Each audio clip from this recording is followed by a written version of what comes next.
Have you ever brought your magic to Walt Disney World like, hey, we came to play? Did you tip your tiara to a Creole princess or get goofy officially? When we come through, it's true magic, because we came to play at Walt Disney World Resort. I'm Chris Hahn, the Aggressive Progressive. Check out a new episode of the Aggressive Progressive podcast every Tuesday.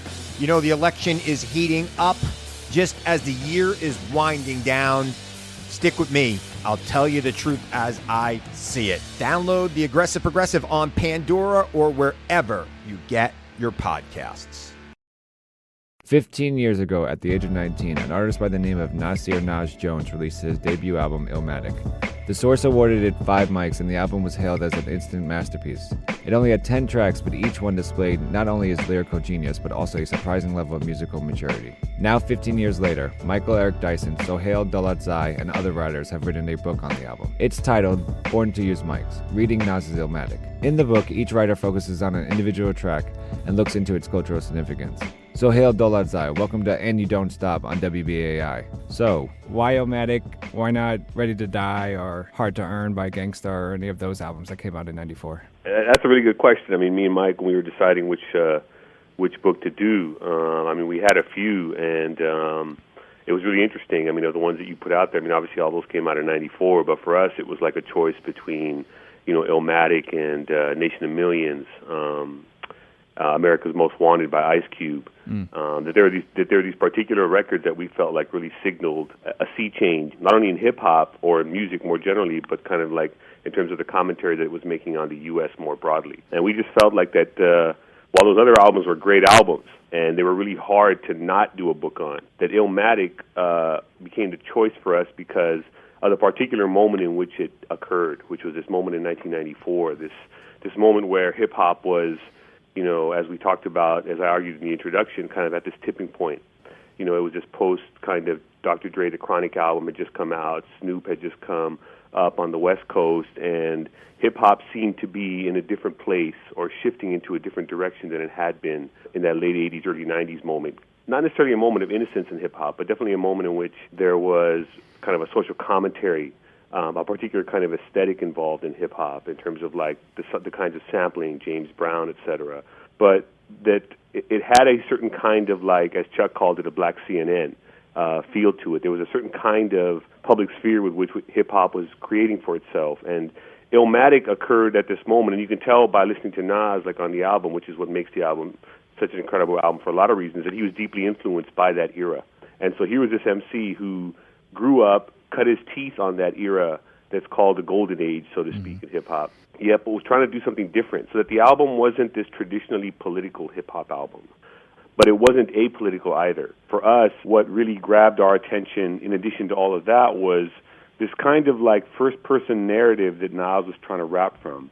It was a certain kind of like, it was almost like, like a Raymond Chandler novel, Chester Himes, etc. It was like this kind of hard-boiled realism that Nas was trying to get at. And as I mentioned in the introduction, it was also very cinematic. I mean, it was an album that was on the one hand documentary, but there were elements to it that were like science fiction. And so this MC who, at the same time, at the age of 19, when he does Live at the Barbecue, catches this huge underground buzz, not only in New York, but out here on the West Coast as well when I was in L.A. So it was this guy that people kept on following. There was this attention. There was this kind of this aura surrounding Nas as this kind of like second coming of Rakim that we felt that was like when it came to Illmatic, like Nas didn't fail to deliver. And obviously when you look at the producers that are on the album as well, Premier, Pete Rock, Large Pro, Q-Tip, and LES as well. Not to mention the remixes by Buck Wild and Large Professor and Q-Tip and those guys. I mean, the album just had, and the remixes with it, it was just such a body of work that it forced you to contend with so much. And then, of course, looking back on it, if you think about the MCs over the last 15 or 20 years, if you want to call it that have continued to stay, and I hate to use the word relevant because they're all relevant, but if you think about an MC that continued to remain within a certain kind of sphere of visibility for a variety of different reasons and continued to be provocative, the only one you could really point the finger to was Nas. I was thrown off by Nas. I was like, he's not talking about what I want him to talk about. Right. The Firm eventually came around, and that just kind of threw me for a loop. So you think Right. Nas peaked too early? Do you think people followed his lead? Well, I guess what changed in hip-hop after Nas? No, I think that's a really good question, and again, that goes back to like the first question that you were asking, which is again why Illmatic and why Nas? Again, because I think through this one figure, through this one artist, like you can trace so much of hip hop's history. I mean, there was a point, you're right, where Nas, admittedly, when you talk about kind of the I Am period and the Nostradamus period, where Nas, supposedly lost his way. A very underrated record is his second album, It Was Written. And so you can trace through Nas, when we say lost his way, like it's this kind of puffy, kind of like bling era hip hop that kind of like by the late 90s was, the dominant in many ways. Mm-hmm. And in many ways, Nas kind of, I wouldn't say fell victim to it, but you can start to see him begin to dabble within that as well. And so I guess people started to second guess Nas and wonder like, oh man, where's the Nas of Illmatic? Where's the Nas who rapped about, Uzi in my army jacket lining? You know what I mean? Mm-hmm. Like with that kind of like keen perspective on the world. But I think Nas redeems himself clearly, and I think, there's a lot of things that are happening at that time, at that point in life. And he's having to contend with his mother's illness and ultimate death. Jay-Z's kind of battle attack on him that I think when you look at kind of like the Stillmatic to God's Son, to then, obviously Hip Hop is Dead, and then, his more recent work that he's going to be doing with Damian Marley, I mean, you can begin to see Nas beginning to redeem himself and starting to kind of recenter himself as the kind of the great MC that everyone expected him to be. So was Illmatic his best album? Did he decline after that? I don't know. I mean, I think, I like the fact that there's this almost a genre of hip-hop, almost if you want to call it that, called like kind of grown man hip-hop. We have to allow the genre to breathe, and we have to allow these MCs to grow. And, while Illmatic was such an incredible album, it was an album of its time. And while it continues to, in many ways, be timeless, I think Nas as an artist, especially over the last, 6 or 7 years, I think, has, continued to put out consistently the best hip-hop out there.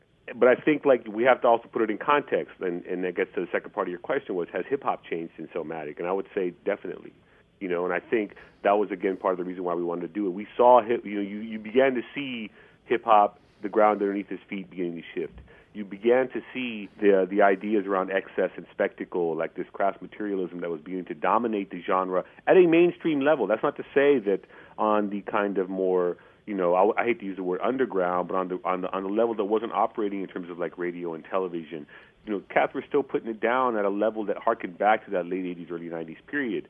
But in terms of like what hip-hop had become, it became commercial jingle. But to me, that in many ways, if we want to look for a silver lining in that, it created a space for all these other MCs to continue to do the great work that they do. And it forced you in many ways, like it was back in the day with hip-hop, especially out here on the West Coast, like, hip-hop wasn't so easily accessible for a long period of time. You had to go out and look for it. And I feel like in many ways, like, that's the same case today and over the last few years. Like, if you want to look for the hip-hop that's still saying something, you got to kind of look for it, and when you find it, it's really rewarding in that regard. When the Nas's album came out, I was like 14 years old. Right. But, after reading it and then going back through Nas's discography, I kind of see that struggle, that the growing pains that he's going through as an artist. Absolutely. I mean, he makes Illmatic the Illmatic comes out when he's 21, but he's recording it when he's 19, 18, 18, 19, 20 years old. So he's a young man, and he's coming up at this, really fertile period in hip-hop, and there's a lot of pressure to, at the end of the day that was put on Nas after Illmatic. I mean, is he going to deliver? And like I said, it was written was still a great album, but, here's this guy who, as you say, is going through these growing pains, and I think, like, I wish he hadn't gone through them, but what if he hadn't gone through them? Would he be making the records that he is today? Maybe, maybe not. I don't know. So in many ways, like, it is what it is, but you get to see, like, I mean, and no one, his last album, the Untitled record, which, to me was a brilliant album. Probably one of the best albums to come out in hip hop in the 2000s. I think, in terms of like the timeliness of it. I mean, you have this moment where Barack Obama is running for president, and Nas comes out with the album with that title, and everyone knew what the name of the title, what the album was, and with that kind of content. Like, I mean, there's something, and it's not just about being provocative to sell records, especially in this era of downloading. I mean, I think that Nas is really trying to, he takes the genre and the art very seriously. He's a purist in that regard. And John Caramanica wrote in the book as well, in his piece, that Nas can only almost in many ways blame himself for where hip-hop is today. That was his argument, at least, John Caramonica's. That is to say that, Nas is kind of coming off as kind of like the curmudgeonly old man in some ways relative to contemporary hip-hop that's coming out today. And that's fine, but I think the points that he's trying to make and the arguments that he's making, like I said, he's still at this place where he's relevant, where even younger people, I have a lot of students, I teach at a university, and they still follow Nas. He's one of those guys from that era, who they still follow religiously because I think of Illmatic. There's still always that hope that, Illmatic is going to come back, that there's going to be these glimpses of what Illmatic was show up in his later in his recordings, and I think there's always elements of that. And so, Nas is still Nas to me. You know what I mean? The book is Born to Use Mics. Reading Nas's Illmatic. Contributing editors Michael Eric Dyson, and you just heard Sohail Daulatzai, with other contributors such as Mark Anthony Neo, Guthrie Ramsey, Imani Perry, and Common. Pick up the book, re-listen to Nas's Illmatic, and experience greatness again. Sohail Daulatzai, thanks for joining us on And You Don't Stop on WBAI New York. It's yours. Whose world is this? It's mine, it's mine, it's mine. Whose world is this? It's yours. It's mine, it's mine, it's mine. Whose world is this? It's mine, it's mine, it's mine. Whose world is this?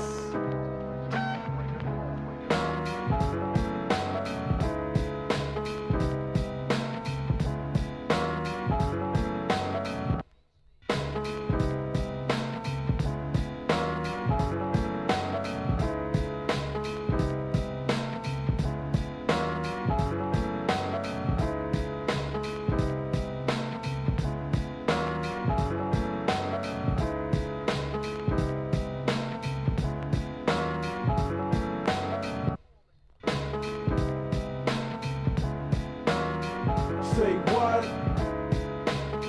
Say what? Whose world is this? It's yours.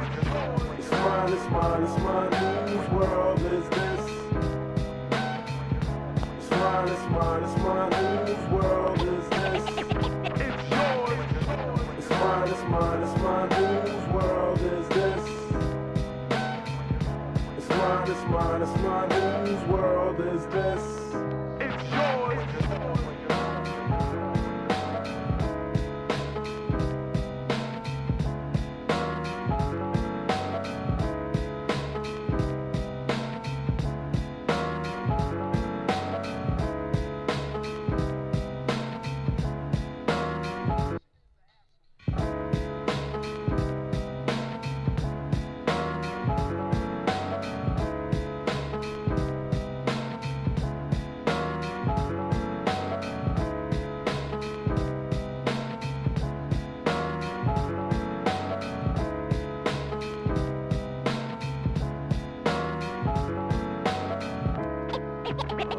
It's yours.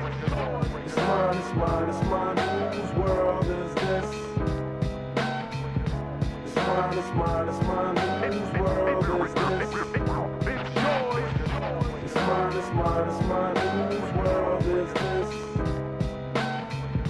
It's mine, it's mine, it's mine. Whose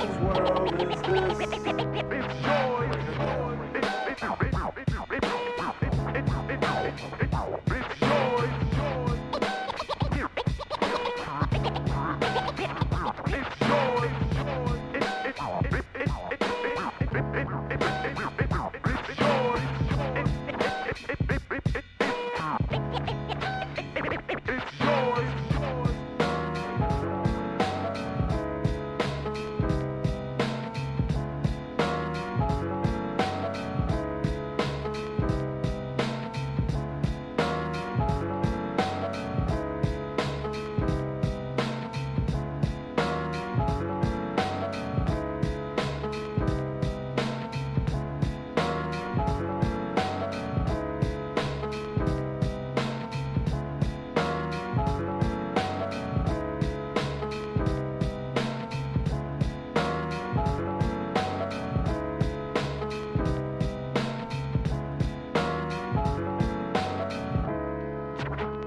It's yours.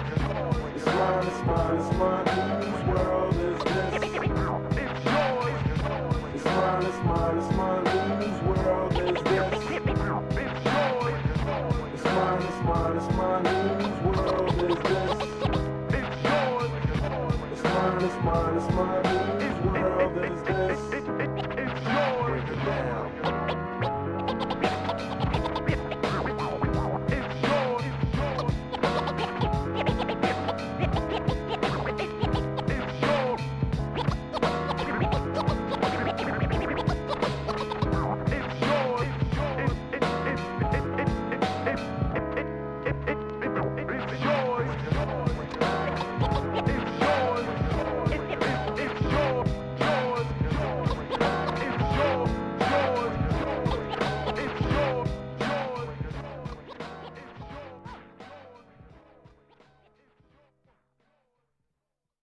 I'm Chris Hahn, the Aggressive Progressive. Check out a new episode of the Aggressive Progressive podcast every Tuesday. You know, the election is heating up just as the year is winding down. Stick with me. I'll tell you the truth as I see it. Download the Aggressive Progressive on Pandora or wherever you get your podcasts. Hey, I'm Mark Goodman. And I'm Alan Light. On today's podcast, in celebration of International Guitar Month, Pete Townsend of The Who will join us. Pete went deep with us into his relationship with the guitar and with music in general, the new Broadway version of Tommy. He clarified the status and the future of The Who, and much, much more. Sound Up with Mark Goodman and Alan Light, the only music podcast that matters. Get it on Pandora, Spotify, Apple Podcasts, or wherever you get your podcasts.